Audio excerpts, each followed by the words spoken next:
This is my family.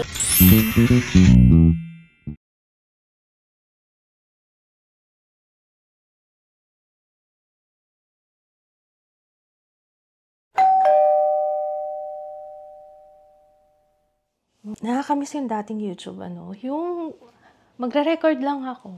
Tapos, i-share ko sa inyo kung anong thoughts ko na hindi ko na kailangan i-filter, yung raw part. Nakakamiss. Yung tayo-tayo lang nandito.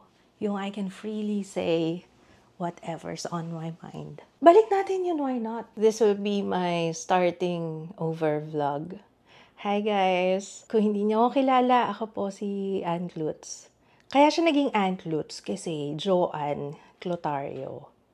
Gets? Kaya kinuha ko na lang yung last part ng name ko, Ann, tas Klutz, which is Clotario. So, ako si Ann Klutz. I suffered in silence. Kaya heto ako ngayon. I'm healing out loud. I suffered in silence for years. Ito yung story ako and I'm finally ready to share my story. Kaya ko to kinukwento kasi it's about damn time. Ang tagal kong tinago to and ang galing ko nga kasi I have convinced myself na hindi siya part of me, na hindi ito yung story ako. I don't know what happened to me pero it's about time na i-share ko tong story ko. Ang tagal kong nirepress. Hindi siya repress, hindi siya... Actually, ikukwento ko sa inyo yan kasi kahit ako, what happened? Anong ginawa ko? Bakit na-convince ko yung sarili ko na hindi nangyari yun? Let's hold that thought. Dadating yan. But right now, ang gusto ko lang is, I want to reintroduce myself kung sino ba ako. Kasi hindi talaga ako gumawa ng ganong vlog ever, no? Okay, let's start from the very beginning. So, ito na yung pinaka-life story ko. I was born 1984. Actually, wala akong maalala. Right now, I'm working on sa therapy yung mga ganitong bagay. Kasi I don't know kung anong sasabihin ko about my childhood. Sobrang, as in, ang konti lang talaga ng memory ko. And yung memory ko, nakabase lang din sa nakikita ko sa pictures. At hindi based sa memory ko. Ang meron sa memory ko, nung hinukay ko siya, dark. So, wala akong ibang makukwento sa inyo, kundi yun, kung ano yung naaalala ko. Feeling ko normal naman yung aking childhood. Wala namang kakaiba. Well, nung time na yun, naisip ko normal siya kasi yun yung nakalakihan ko. Pero ngayong I'm an adult, lalo na natutukan ko yung aking sarili and I wanna know myself better. And I feel like mas kilala ko na yung sarili ko ngayon compared before. My childhood, I can't remember. Pero I have visions. Alam niyo yung may fragments ng memories, tas parang may picture sa utak mo na ito yung nangyari, ito yung nangyari. Naalala mo yung mukha, naalala mo yung eksena, naalala mo yung amoy, everything. Yeah, yun yung tumatak sa akin. But the rest, yung mga happy memories, hindi ko maalala. I'm very grateful sa family ko. Don't get me wrong. I'm very grateful sa parents ko, sa family ko. They made sure talaga na maganda. Hindi naman ako lumaki ng gutom. Talagang nag-effort sila. Nagtrabaho sila ng husto. Inalagaan nila kami. But not to the extent na, pagdating sa... I don't know if pero mostly, parang feeling ko halos pare-pareho nga tayo ng kinalakihan. Parang gusto ko sabihin, I posted something sa TikTok nung nakaraan for context. And reading the comments, grabe, parang feeling ko almost the same tayo.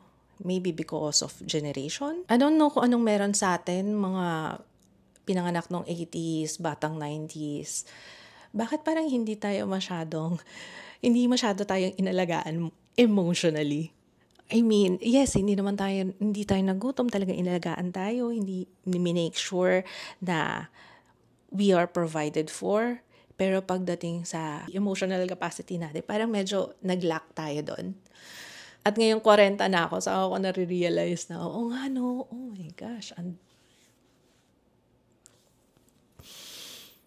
So, ayun, fast forward to now, nagsimula ako mag-vlog dito sa YouTube because I don't know. Wala lang. Mahilig kasi ako manood ng mga vloggers sa YouTube before. Tapos, syempre, na-inspire lang ako. Parang, ayan, saya nun, no? Tsaka, total, wala naman akong ginagawa dito sa bahay, no? Oo nga. Vlog lang ako. Why not? Sa totoo lang, yun lang naman ang reason ko nung nag-start ako, eh. Hindi ko naman alam na magiging fast forward to na after 10 years. Hindi ko naman alam na pwede akong gumawa ng career out of it. I don't know. Ang unang video ko dito na in-upload, day 1 ng pag-quit ko ng smoking. Kasi gusto kong maging accountable for myself that time. Kaya ina-upload ko yun every day. So shout out sa mga naabutan yun. 2013 era. 2012, 2013 era. Akala ko, nung nag-start ako mag-vlog, parang, oy, marirewrite ko yung history ko. Makakalimutan ko lalo yung past ko. This is good. This is nice. Pwede kong i-share ko ano yung life ko right now. At least yung focus ko dito sa present at hindi sa past. Little did I know, ngayong 40 na ako, saka ako i-hunt ng aking past. Akala ko dadaling ko to sa hukay. Pero parang mapapaaga akong mapunta sa hukay dahil dito. Pero right now, I'm at this headspace, guys, ha. As in, para akong nagising sa katotohanan. Maraming salamat sa gamot. Promise, nakatulong talaga sa akin yung iniinom ko na antidepressant, antipsychotic. Kasi parang mas naging clear yung utak ko.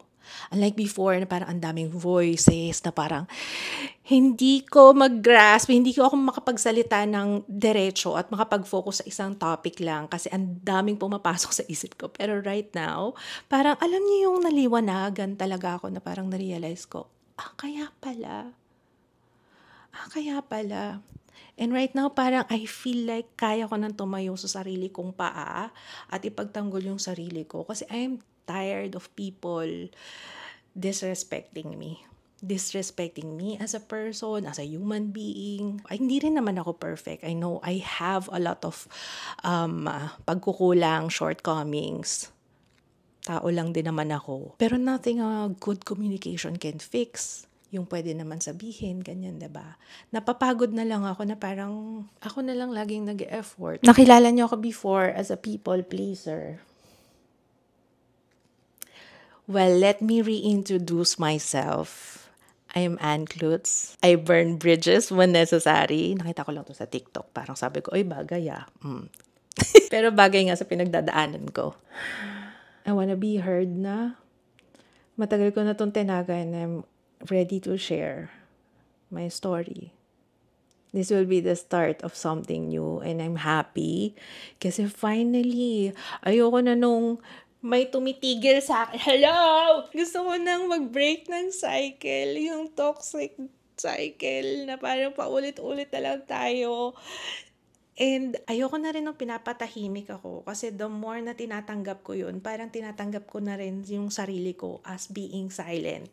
Self-silencing is destroying me and it's not good. Ayokong mawala ako totally.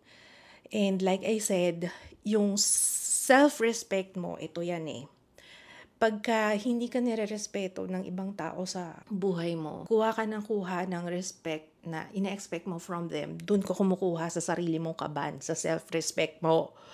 Hanggang sa mauubusan ka na just for the sake of myself. Unahin ko muna yung sarili ko ngayon. I need this. I just realized, hindi kaya all these years, kaya pilit akong mag-vlog talaga is because I wanna be heard. Minsan napapaisip ako, baka yun nga, no? Hindi ko nga alam kung paano i-navigate tong social media thing. Kasi actually, feeling ko lahat naman tayo. Bago lang tong social media. And what the fuck am I doing? I don't even know. So, pangalawa ako sa 3 magkakapatid. And ayun nga, yung nanay at tatay ko, yung tatay ko laging nasa abroad. So, talagang ever since, wala talaga yung father ko sa life ko. I guess you could say that. Kasi parang parang siyang Parang uwi kasi ng daddy every 2 years, ganyan. Tapos sa 2 years na yon, 2 linggo. Tapos parang kalahati nung bakasyon niya. Kasi nauso yun dati, naalala ko lang. Di ba pag nasa abroad, yung kapag nagpapadala, nakikisuyo yung mga kasamahan sa trabaho, nagpapadala sa pamilya din nila. So para mas makatipid, di ba? So parang naalala ko yung parang may isang linggo doon sa bakasyon ni daddy na naghahatid lang kami. Punta-punta kami sa mga bahay ng mga katrabaho niya para ibigay yung mga pasalubong na, yung mga padala na corned beef, sabon, chocolates, nakakamiss. So, produkto ako ng pamilyang OFW. So, it all started, may memory ako actually, noong una nga, akala ko talaga 8 years old, 9 years, may mga medyo malaki na ako. Nito ko lang nalaman, nung nag-start yung aking therapy, nito ko lang nalaman na 4 years old lang pala ako noon. Pumunta ako sa tita ko. Tapos, para magtanong. And yeah, ang bata ko pa. 4 years old. Na-expose na ako. Through my tito na pinsan ng mama ko. I tried saying this, kaso I was seen. Na-uncover ko to nung nag-therapy ako. Actually, alam ko na siya at the back of my head. Alam mo yung parang final mo siya as memories na ayaw mo nang balikan. Nung nag-resurface tong memory na to during therapy, ayun na. Actually, isa lang nasabihan ko nito nung bata pa ako. Second year ako. Advisor ko nung sa school. Kasi nakita niya ako, may mga laslas ako. May bandage ako dito. Tapos, yun kasi yung way to cope ko. I was self-harming. Nakita niya. Tapos siya lang yung actually nasabihan ko. Tapos, ayun, sumunod na si Kits, na nag-asawa na ako. I tried to say sa family, pero parang inuman yun eh. Nag-inuman kami or may party something. Tapos, magkakasama kaming family. Tapos parang na-mention ko siya. Kaso hindi na nagkaroon ng follow-up. Hindi ko alam kung ano yun, nadaan na lang sa usapang inuman. Hindi na nagkaroon ng follow-up. So, I tried saying it again. Kaso through messenger na lang kasi nasa therapy ako that time. Ganun ulit yung reaction. Ganun siya ulit tinanggap. Parang, ayun, as in, sin zone lang talaga ako. Kaya, that hurt me. Sobra. Kasi parang, I tried. Wala naman ako ibang hinihingi. Siguro emotional support. Yun na nga lang eh. I mean, I don't know if kung masyadong mabigat na kahilingan yun for me. Pero, ayun, nandun na tayo. So, ano yung nangyari sa akin noon? 4 years old ako, naalala ko yun, yung tito ko na yun. Again, pinsan. Medyo malayo naman na siya, nakamag-anak. Pero nakatira siya doon sa bahay ng lolo't lola ko. Naalala ko yung itsura niya na nagtatawag sa akin sa may hagdan. Tara, halika, laro tayo. Tapos sasama niya ako. Lalaro kami sa taas ng bahay. Tapos tuwing, usually hapon. Yung kapag matutulog na magsasyesta na ang lahat, papatay na yung ilaw sa bahay, sa buong bahay. Ayun, tatawagin niya ako, tapos sasabihin niya sa akin na, halika. Oh, fuck. Parang may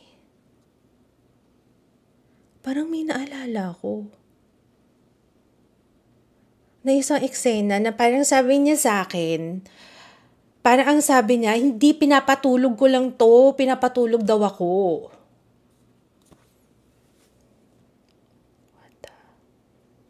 May bumalik na namang memory sa akin ngayon lang. So that's how my brain works right now.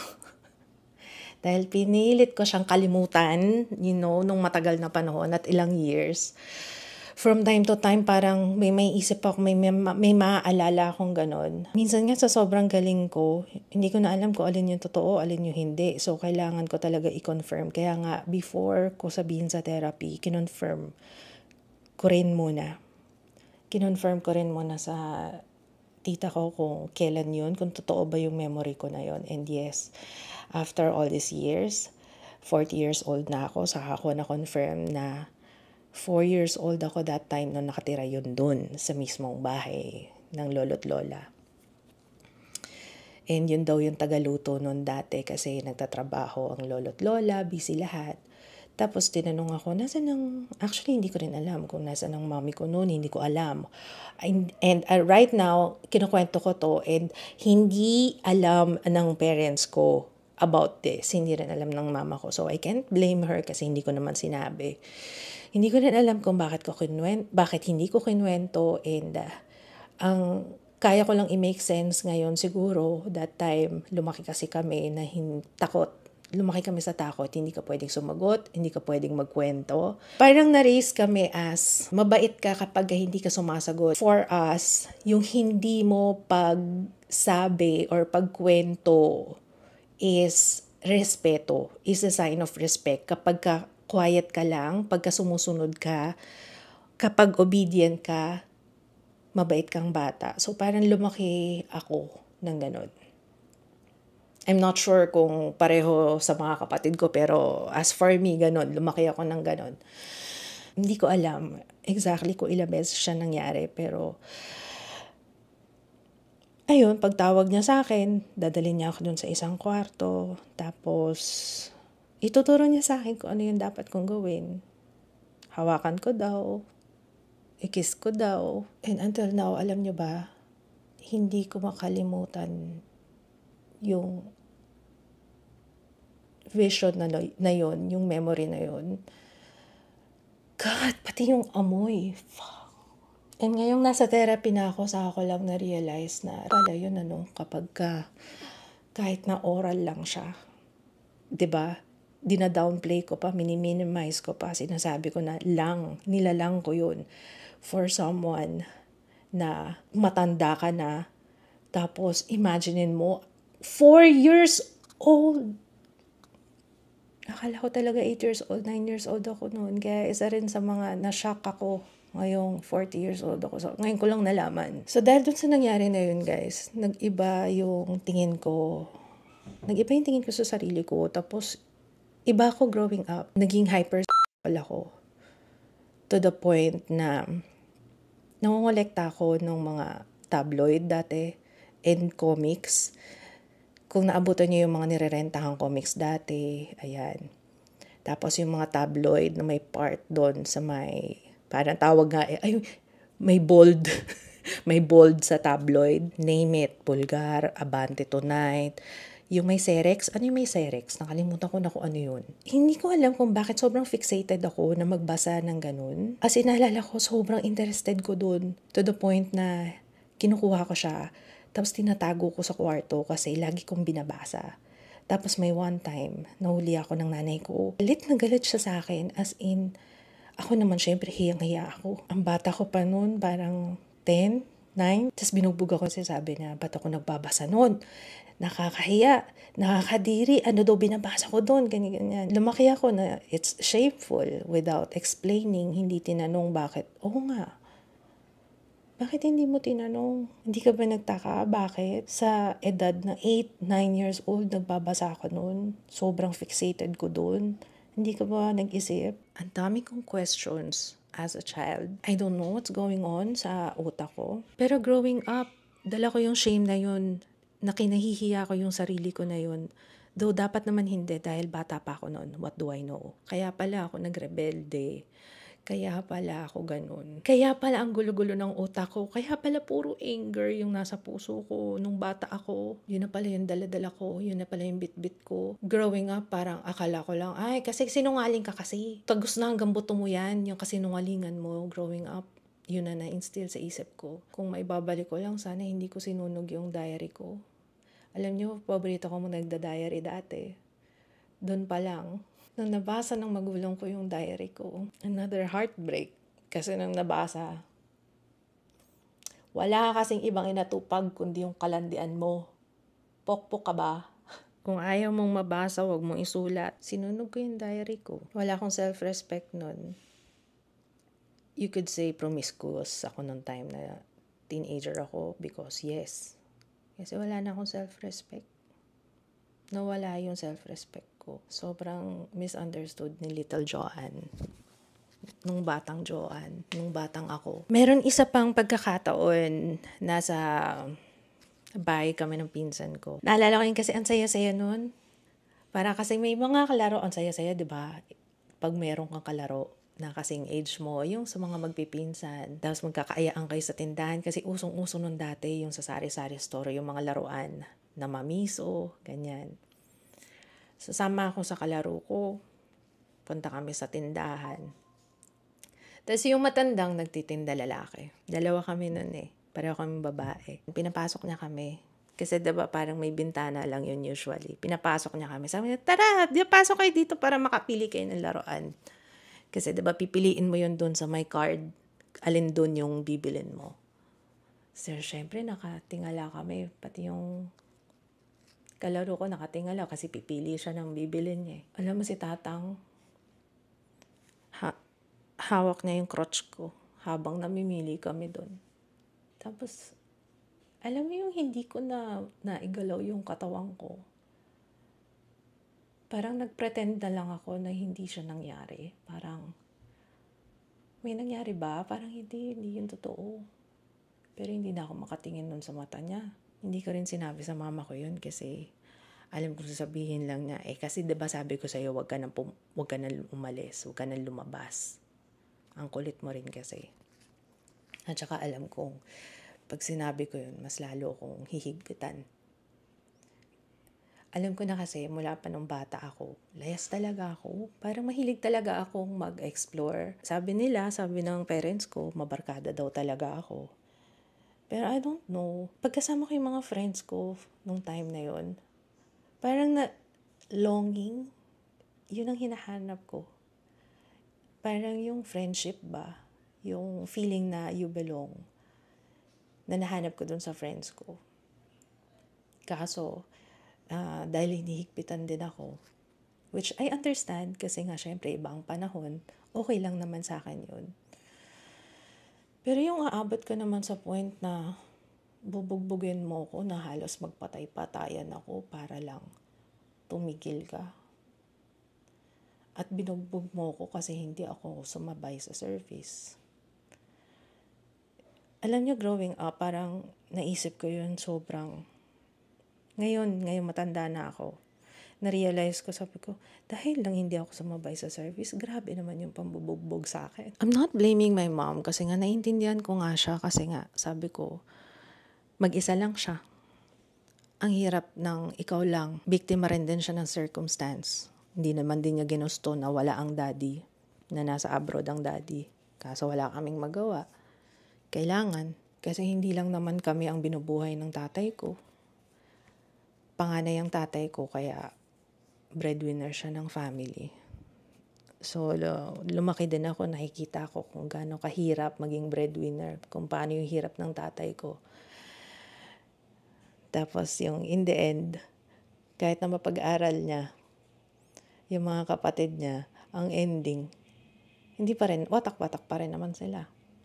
So, yun yung hard lesson na nakita ko na I don't wanna be like that. Kaya I'm trying to break this cycle kasi hindi siya healthy for anyone. Balik tayo dun. Tapos ewan ko nga ba, bakit pa ulit-ulit na nangyayari sa akin yun? Parang ang daming eksena nung nagko-commute ako, kahit through college, yung may mga nakakasabay ako sa jeep, sa bus, na mga manyak. Ewan ko ba? Sabi ko, sobrang lapit ko talaga sa ganyan. May mga kasabay ka sa jeep na may naglalaro ng ano niya dun sa kabilang dulo. Tapos, bumaba ako sa jeep. Yung hinawakan yung buong katawan ko. Pinukpok ko siya ng payong. Lumaban talaga ako nun. Hindi ko alam kung bakit. Sobrang lapit ko sa ganyan. I don't know why. Ito yung isang experience sa buhay ko na sobrang painful sa akin kasi hindi ko siya na-process that time. When I was 18 years old, na-rape ako. Kasama ko yung best friend ko that time na nagpakilala sa akin kay Kits. Nag-away kami ni Kits that time. Guys ha, etong memory na to, days after, saka lang siya nabuo. So, eto kinukwento ko na lang siya ng buo. Pero, fragments, unti-unti siyang bumalik sa memory ko days after the event. Okay? Ang na-remember ko that time, magkasama kami ng best friend ko. Supposedly party siya, house party. Kaso dalawa lang silang nandun. So parang, I can't remember kung sinabi niya na may dadating pa ganyan or what. So inom muna daw kami ng beer. So binigyan kami natin isang beer, yung San Mig na apple. Tapos yung San Mig na apple na yon, never ako nalasing doon. Let alone isang bote lang. Never ako nalasing doon, malakas ako minom. Then habang umiinom kami nung San Mig apple na yon, nagising na lang ako, biglang nasa Goto King na kami. Kumakain kami nung friend ko, nung best friend ko. Tapos parang nagtataka ako, ba't tayo nandito? Ano nangyari? Tapos sabi nung best friend ko, sis, lasing na lasing ako. Parang ganun sabi niya, sakit daw ng ulo niya, hindi daw niya maalala, gusto niya na daw umuwi, ganyan. Pero kumakain kami that time.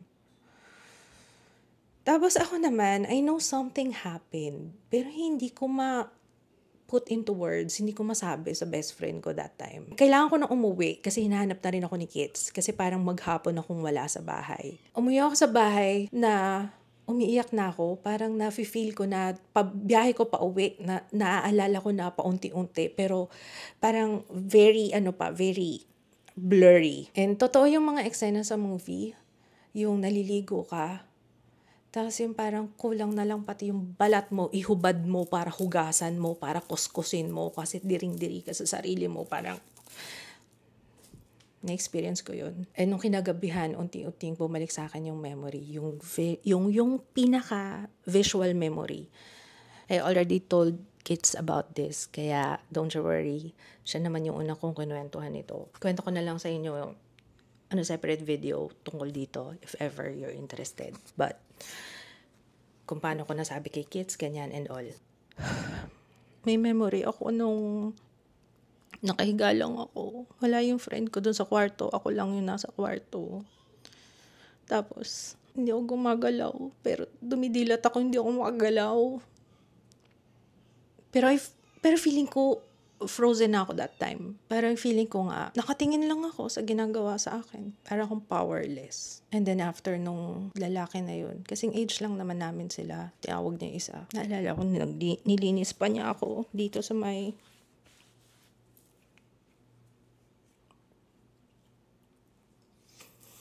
And I'm sharing this. Ayoko maawa kayo sa akin. Please don't. I'm sharing this kasi this could happen again to anyone. Dalawa sila. Alam niyo, all the while, iniisip ko nun, hindi namin napag-usapan ng best friend ko nun after that. Kasi nagkaroon din kami ng falling out that time. Parang hindi na kami nag-usap. Pero tuloy-tuloy na kami ni Kits nun. As in, si Kits yung naging boyfriend ko na nun. That moment, yung experience ko na yun yung huling sampal sa akin. To get my shit together, magtino, walang nakakaalam nun nung nangyari yun. Wala. Kahit isang soul, wala. At dala-dala ko yun all these years. Kahit kay Kits, hindi ko sinabi. Nung lumabas siya ngayon nitong therapy, nung tinanong ko yung best friend ko, nagulat ako na siguro na-convince ko rin yung sarili ko na gano'n, na hindi, wala pa kayo ni Kits noon. Pero ang totoo is kami na noon, at saka yun na yung sumampal sa akin, na mag-ayos na. Ayusin ko na yung buhay ko. And I pretended that didn't happen. I was raped, tapos pinretend ko na hindi siya nangyari. At yun yung kumakain sa akin ng buhay ngayon. Kasi hindi ko na process yung moment na yun. Pinilit ko siyang itago. Hindi lang sa iba, kundi pati na rin sa sarili ko. Kasi sobrang shameful.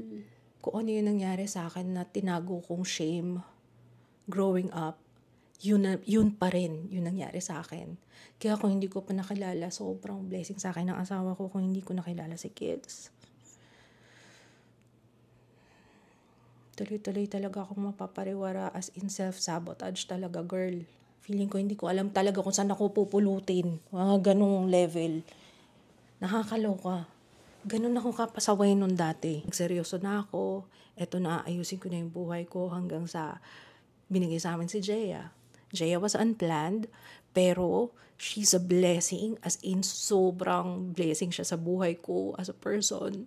Nitong therapy, dito lang namin napag-usapan ni Kits yan.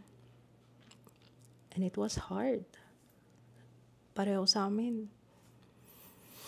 I'm happy na binigyan niya ako ng time to process din. Kasi hindi ko siya na-process dati. Alam niyo may mga memories and may mga experiences ka, traumatic experiences na akala mo makakalimutan mo lang siya. Akala mo dadalhin mo na lang siya sa hukay. Pero kinakain ka niya ng buhay.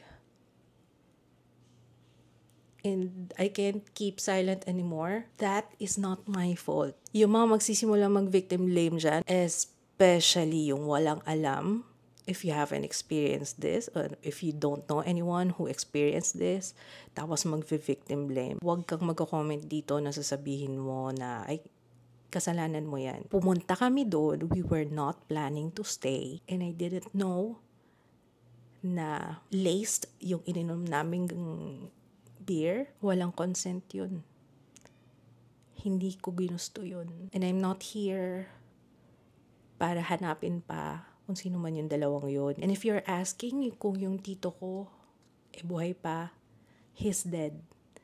Good. I'm working on forgiveness.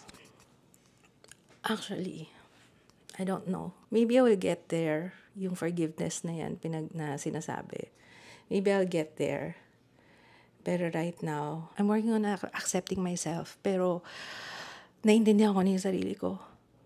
Na all the while, all these years, na-convince ko rin yung sarili ko na hindi, pasaway lang talaga ako. Not knowing na kawawa naman yung batang ako, lagi ka na lang na-invalidate ever since. Lagi ka na lang hindi naririnig. And right now, eto na yung moment mo na mapakinggan ka. Which is why kailangan ko to, healing out loud, para dun sa lahat ng years na I kept silent. Again, I'm not blaming my parents. I'm not blaming them kung ano man yung nangyari sa akin kasi hindi nila alam to. Wala na rin akong hinihingi right now. Alam kong nakwento ko na I tried na sabihin sa kanila to, and right now scene zone lang ako, and I understand. Okay lang sa akin yun. Hindi na rin ako nanghihingi ng acceptance from them. Actually, hindi ko na nga kailangan silang i-cut off eh. Kasi they did it na. Nauna na sila. So, yeah, I can finally say din siguro ngayon, moving forward sa vlogs, na my family of origin and me, wala na, cut off na yung ties, I guess. I'm here, andito lang naman ako, never naman ako nag-block. So, if ever they need me, yeah. Pero, of course, importante pa rin sa akin yung boundaries. And yeah, the reason my mom blocked me is because nag-set ako ng boundaries. Kasi siya yung nagmamanage sa akin before. So, nung nag-set ako ng boundaries, hindi niya na-gets kung where I'm coming from. And hindi niya ma-grasp na kailangan ko yun. If they don't want anything to do with me, okay lang din, that's fine. I love them. Yung pa rin naman, hindi naman magbabago yun. Kahit na sabihin ng nanay ko na tapos na siya sa pagpapalaki sa akin, tapos na yung pagiging nanay niya sa akin, it's okay. Wala akong sama ng loob. Andito na ako sa acceptance part na okay lang sa akin, I understand. Siguro meron akong hinanakit. Okay, fuck that. Meron akong hinanakit. Pero wala na tayong magagawa eh. Kasi kahit naman na ibalik ko, everything, damage has been done. So, moving on, magfo-focus na lang ako sa family ko, and ayokong i-expose yung kids, yung family ko sa dynamics, sa ganong klaseng dynamics, dysfunctional family dynamics. The moment then na yes, ako naka-block, and nakita ko nagme-message sa asawa ko, and nung nabasa ko yung message na she's talking to kids ng ganung klase. Kung paano siya makipag-usap sa akin, ganun siya makipag-usap kay kids. Ayoko. Please respect my husband. Sa akin okay lang, walang problema. Pero kay kids, please don't. Please don't. And mula ngayon, I will be unapologetically me. As in, guys, ayoko na. Ayoko na ng... I'm turning over a new leaf. And ito yung hinihil ko sa sarili ko ngayon, no?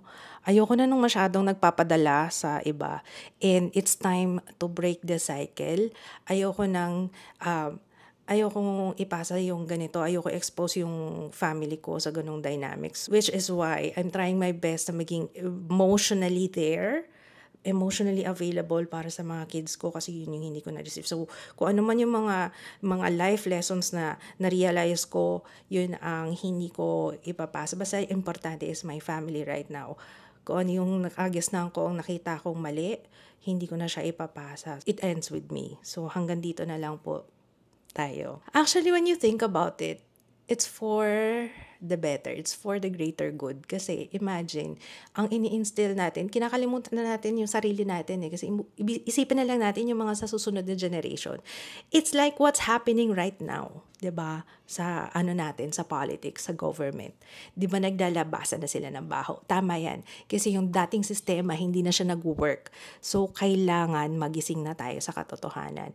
It has to end now. Kailangan meron talagang may mag-whistleblow, merong maging scapegoat para matigil na yung toxic cycle. So, thank you for coming to my TED Talk again. Alam nyo guys, kung tatanungin nyo ako ngayon, anong nararamdaman ko na nasabi ko na sa inyo lahat? I feel good. I can't wait to live my life ng ganito. Na tumigil na, nakaka-people please and be myself na lang. I feel good. Parang may tindik na natanggal sa puso ko. I mean, seriously. Seryoso. I'm happy na nailabas ko na to. Though alam ko hindi ko pa to napapublish. Pero alam niyo yung nasabi ko siya finally sa vlog. Na naikwento ko siya finally. And feeling ko yung mga pinaplano ko months before nitong simula ng 2025 until today. Lahat ng pinlano ko parang coming into fruition na. And sana maging safe space yung comment section about this. I remember yung isang nag-message sa akin one time, sabi niya, ate, I think I know kung ano yung sasabihin mo. And I'm rooting for you kasi I want you to be my voice. Sorry, I can't cry. Wala nung antidepressant ako, wala nang luhang pumapatak dyan. Kahit na gusto kong umiyak, ang awkward nga eh. Kasi pag sa therapy, pag umiiyak ako sa harap ng therapist ko, parang, ang pangit ang mukha ko.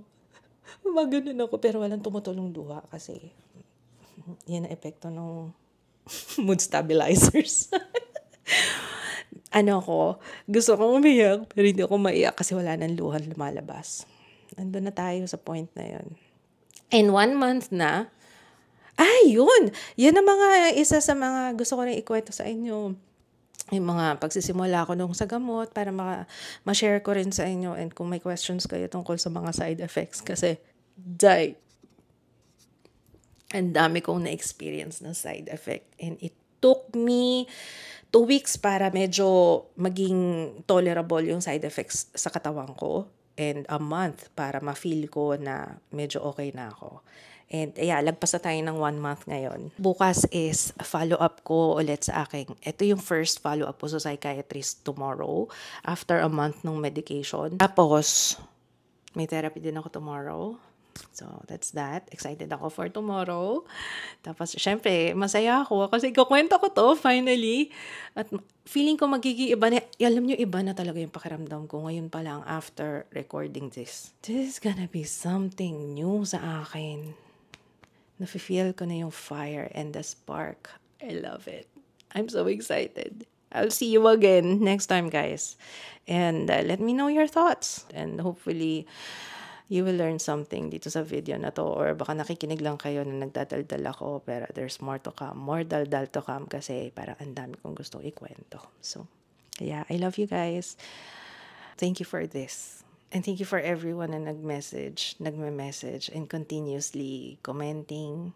Kahit sa mga videos ko na nagko-comment. Kahit yung simpleng heart emoji nyo means a lot. Kaya, thank you. And I promise to be better then as well for everyone around me. I'll see you on my next one. Bye.